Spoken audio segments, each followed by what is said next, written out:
Police say that the bullet that struck and killed Jayda was not intended for her. It's a loss Jayda Woods-Johnson's older cousin, Sorry, one sec. is still struggling to comprehend. Jayda Woods-Johnson, a 13-year-old girl, was out at a shopping mall on a summer afternoon, enjoying time with a friend. They exited a drink shop and were coming out of the mall when a stray bullet hit her. But unlike what we see in the movies, Jayda couldn't make it out alive. The bullet claimed her life, and the young teenager was wiped away from the world forever. So who was behind the attack? What did they want from her? Was she targeted? Where is the attacker now? Stay tuned as we attempt to find the answers to these questions today. This is the story of the unfortunate teenage girl who was at the wrong place at the wrong time. It was July 3rd, 2024, a day before the 4th of July holidays. Linwood, Washington resident 13-year-old Jayda Woods-Johnson was in a relaxed mood as she visited the Alderwood Mall with her friend and friend's parents. The two friends went inside, leaving the parents in the parking lot. When they were coming out of the food court, a random bullet flew in and struck Jayda. She toppled to the ground and lost consciousness. The people surrounding them understood that a gun had been fired. They started running away from the place. Some stayed back and tried to help Jayda, but it was too late. They called law enforcement. Paramedics arrived and pronounced her dead. After the preliminary investigation, they learned that a 16-year-old boy had fired the gun, claiming young Jayda's life. According to the witnesses, the boy was also in the food court and had entered an altercation with another boy. The fight escalated, and at one point, the suspect pulled out a gun and opened fire. One of the bullets accidentally struck Jayda, and she lost her life. Police say a 16-year-old boy shot Jayda during a fight, and Jayda was just an innocent bystander. Police say he pulled out a gun and fired, and the round struck Jayda. The fact that Jayda's friend's parents were present at the mall but weren't close enough to protect the child was truly heartbreaking. The young girl was passing time with a friend, while that friend's parents waited in the parking lot outside. Law enforcement said that Jayda was just at the wrong place at the wrong time. She was minding her own business when she was attacked. She may have just been to a boba shop with a friend. They had just gotten some tea, and she was just standing there, and according to police, she was just wrong place, wrong time, and she was an innocent bystander to the shooting. Officers managed to identify the suspect after the investigation. It was also reported that his own mother turned him in. Investigators say a fight between people Jayda did not know ended with gunfire. A 16-year-old boy was identified as the suspected shooter, turned in by his mother hours after the shooting. After the incident, everybody present at the crime scene began to run away. The attacker also ran away with them. After he reached home, his mother saw what happened at the mall and that her own son was involved. She then convinced him to turn himself in. That, of course, caused a panic at the mall. Everybody went running out, including the suspect who got away for a few hours. But ultimately, police said his own mother brought him to detectives and turned him in after seeing what had happened at the mall. When reporters asked officers about the progress of the investigation, they said that they were checking the surveillance footage. However, they were worried that the suspect might involve an attorney soon, after which he would be forbidden to speak to the officers, and it might be difficult for them to get him to admit that he committed the crime. The shooting happened in the mall where there are likely surveillance cameras, which could be critical to the investigation. Police may have a tough time questioning the juveniles involved in the fight because of a state law forbidding investigators from questioning juveniles outside the presence of a lawyer. Police didn't find the gun that was used during the attack. According to reports, the suspect was allowed to leave home as long as his parents accompanied him. The incident left the whole neighborhood and the county shaken. The community came out to celebrate the holiday, but now they kept wondering if it was safe to go out. They were also finding it difficult to believe that a 13-year-old girl had lost her life for nothing. It's the holiday weekend, the school's also out, and this was around dinner time at the food court when this happened, so a lot of people were there just trying to enjoy their times with their family and their friends as well. A lot of people said seeing what happened to the victim, the 13-year-old victim, was just very traumatic. They had a lot of difficulty processing it as well. Byron Oterola worked at a car detailing company. He and his crew heard the bullet being fired because they were very close to the shopping mall. He also saw the suspect run away from the crime scene. 3 to 4 seconds later, I just heard the shots. As soon as the shooting stopped, the guy just ran away towards the back of the AMC theater, and that's all we saw from him. A few witnesses said that they tried helping Jayda after she was wounded, but they couldn't save her. We started doing CPR, we covered the wound. Deputy Chief Patrick Fagan expressed his grief over the loss and said that Jayda didn't deserve to go this way. Our heart is, of course, with this victim who was shot and had nothing to do with the altercation or anything else. When reporters went to check the crime scene, most of the mall was closed the day after the incident. They spoke to visitors who said that they were concerned about their safety when traveling to or near the mall. When you're visiting the mall here, what do you think about safety? You know, you worry a little bit more, especially for like yourself, your family. It's crazy to experience something like this. Oh, everybody's sort of scared because they feel that it's not as safe as they thought it was. Linwood's mayor, Christine Frizzell, released an official statement expressing her grief and condolences. She said, "Community members deserve to feel safe while out shopping or dining or simply enjoying a nice evening. Our mall and the surrounding areas, our city parks and our neighborhoods must remain safe." Everyone was waiting for justice for the young victim, but what happened next shocked everyone. The suspect was let out on bail. As the suspect bailed out of custody after his parents paid the $500,000 worth of bail money, the county expressed their collective concern over his release. The Snohomish County Prosecuting Attorney's Office says the teen was taken into custody, turned in by his mother the night of the shooting. A judge determined a bond amount. Once that payment was made, he was released. We're told to expect more information as far as possible. This was especially concerning because the official reports called the 16-year-old suspect a threat to the community. This meant that letting him out might endanger the community and put their safety in jeopardy. We went to juvenile court and obtained this order where Judge Patrick Moriarty found there was probable cause for charges of murder and assault and called the teen a threat to community safety.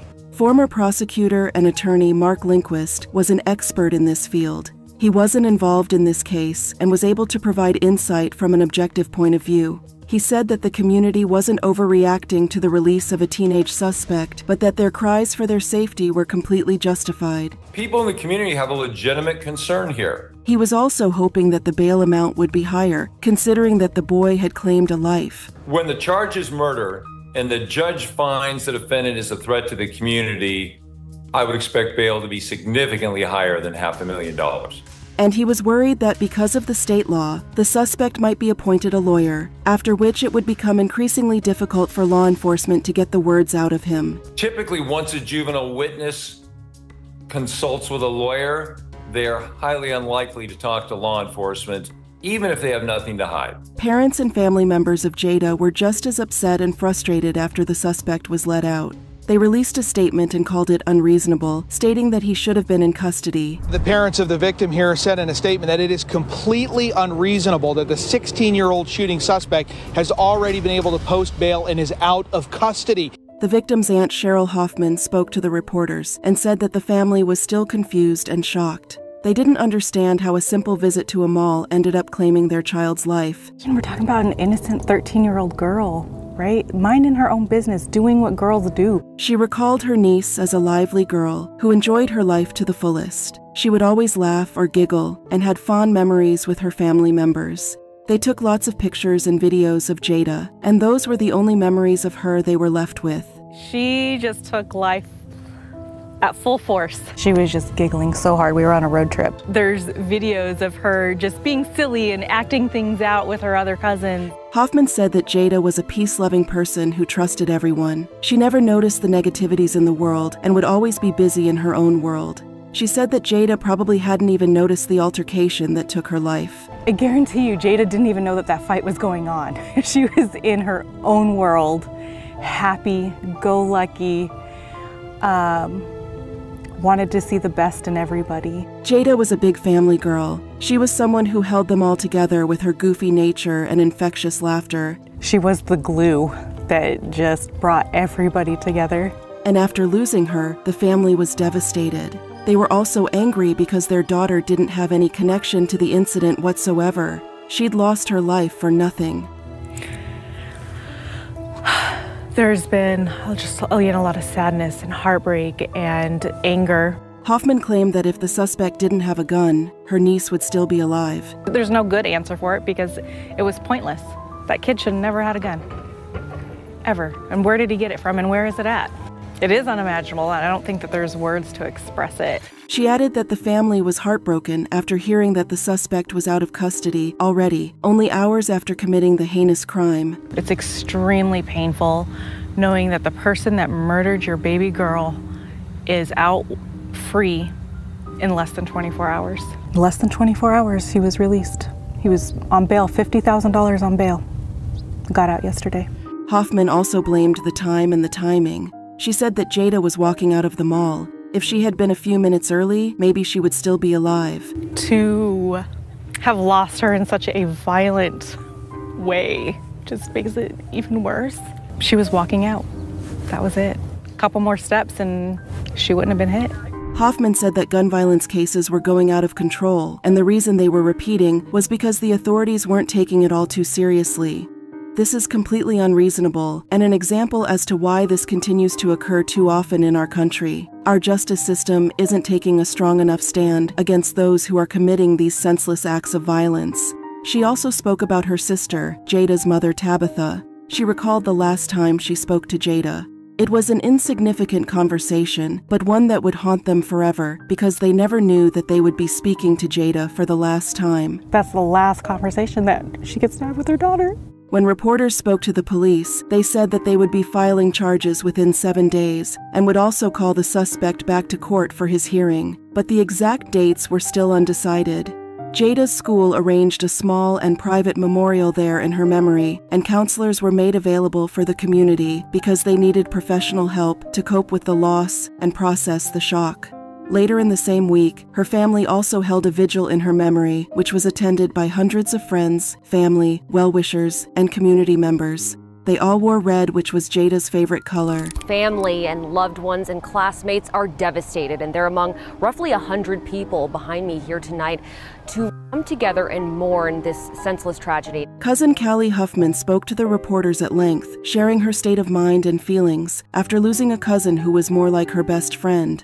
She claimed that even though people wanted to blame fate for the incident, Jayda wasn't doing anything out of the ordinary that could put her life in jeopardy. She was out there enjoying her life as a normal teenage girl, and she didn't deserve the fate she was served. When things like this happen, a lot of people say it's unfortunate, wrong place, wrong time. We love to say that, wrong place, wrong time, but Jayda was at the mall with her friend, 13 years old. It wasn't the wrong place, and it shouldn't have been the wrong time. She said that the boy wasn't handling a gun inside his home and injuring someone by accident. He was out in public with the weapon and was firing at people with the intent to hurt the other party, and it was concerning. This wasn't a typical, a child playing with a gun and accidentally hurt their sibling at home.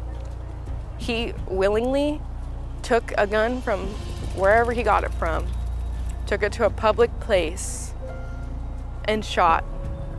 And unfortunately, our Jayda paid the price. She said that the bail amount was silly and that law enforcement wasn't treating him the way he should have been treated. Since he'd committed an adult crime, he should be treated as such. To get out of jail is disgusting. If you're gonna play grown man games, you're gonna get grown man's consequences. About Jayda, she said that she was still struggling to accept the reality. It almost doesn't seem real. Almost like a dreamlike state where I'm like, this can't be right. Just like Jayda's aunt, she also remembered her as a happy girl who would always laugh. You never knew what she was gonna do or say next, but it would probably involve some type of dancing or screaming or laughing. She was always laughing. But despite her goofy nature, she was a responsible leader who knew what she wanted from life. She was a very strong leader, even at her young age. In such a playful way. She remembered the countless times she asked her little cousin to tone it down or be less mischievous. Now that she wasn't here, she missed her innocence. She urged everyone to enjoy the early ages of their siblings or nephews and nieces because no one knew when they would grow up, or in her case, leave the world. Never lose sight of what's really important, especially if you get annoyed or upset at a kid for being a kid. Just enjoy them and their youth while you have it. The vigil was attended by hundreds who gathered in a high school field to pray for the deceased teen. Hundreds paid tribute to Jayda Woods-Johnson tonight, a high school football field packed with family, friends, students, and community members united in grief and disbelief. They printed Jayda's picture on t-shirts and distributed them. Attendees said that Jayda would be happy to see that so many people cared about her. Her teachers also spoke during the vigil and said that she was an amazing individual who could light up a room with her presence. Whenever she went, she left her mark. That's how strong her personality was. It's stamped on shirts and made known over the mic that Jayda Woods-Johnson will be forever 13. I know Jayda would be so happy right now to see how many people care about her. In a packed football field for a vigil, friends, family, and Jayda's teacher. She just lit up the classroom. She was kind. All say she made a lasting impression on them before her life was cut short. Her mother, Tabitha Johnson, spoke publicly at the vigil for the first time after losing her daughter. She also expressed her concern over community safety and told the attendees that if an incident like this could happen to her, it could happen to anyone. And if it can happen to me and our daughter, it can happen to you and yours. And finally, she said that her daughter loved every life she ever touched. She truly did love everybody. Members of the greater Linwood community spoke to the reporters and expressed their concerns over their safety. They were scared to let their kids out in the open, much less send them to shopping malls, because they didn't know if they would come back home. Now they have to consider, is my kid next? Can I send my kid to the mall? The answer to this question depended on how well the authorities would handle gun laws and what measures they would take to curb the existing chaos. So, what happened after the accused managed to get out on bail? Well, on July 10, 2024, reporters came out with the news that law enforcement was taking steps to file charges against the suspect within a day or two. Well, right now, the next step's going to be whether or not the prosecutors file charges, and we've been pushing them on today, and they told us that they could be filing charges against the 16-year-old suspect as early as tomorrow. As experts analyze the case, they continue to ask the same question: why did a 16-year-old have access to a deadly weapon? And even after committing such a serious crime, why was his bail set so low? Reportedly, the court allowed him to go out of his house despite putting him on house arrest. This showed that the authorities weren't being as responsible as they should have been. Why was a 16-year-old murder suspect allowed to bail out of jail? We now know that he was given a bail of $500,000. That was posted by his family, and he was released from custody. He is on house arrest, but he can go pretty much anywhere except for the Alderwood Mall as long as he's in the company of his parents. But this wasn't completely unlawful. According to experts, a juvenile could demand bail. However, it fell upon the judge to set some conditions before the accused could be let out, and the accused must abide by those. When a juvenile is booked into custody, they can go before a judge and say, listen, I want to have bail, I want to be released. And in that, a judge can weigh a variety of factors and set conditions of release, so that if you do post bail, here are the conditions that you have to abide by. And so that is what the judge, that's the order that we got today from the judge, was setting those release conditions. However, since this teen was accused of homicide, experts expected law enforcement to be a little more serious in their approach, especially after considering the safety of the community. Prosecutors were hoping to charge the boy within a day or two, and that's the only hope they got.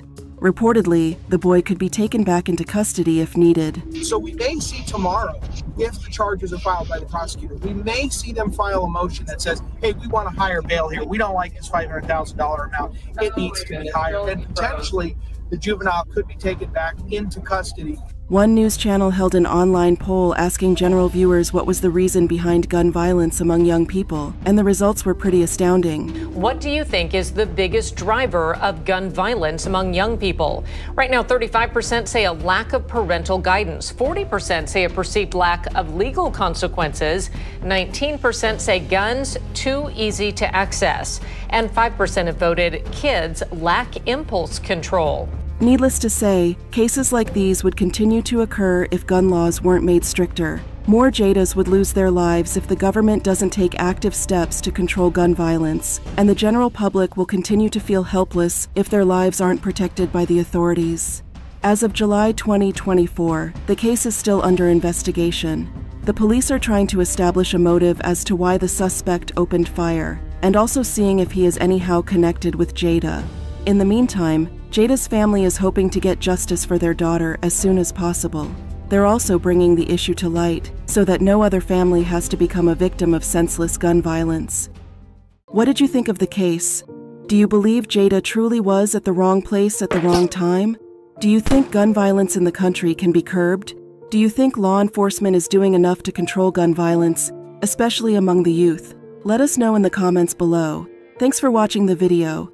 Don't forget to like the video and subscribe to our channel.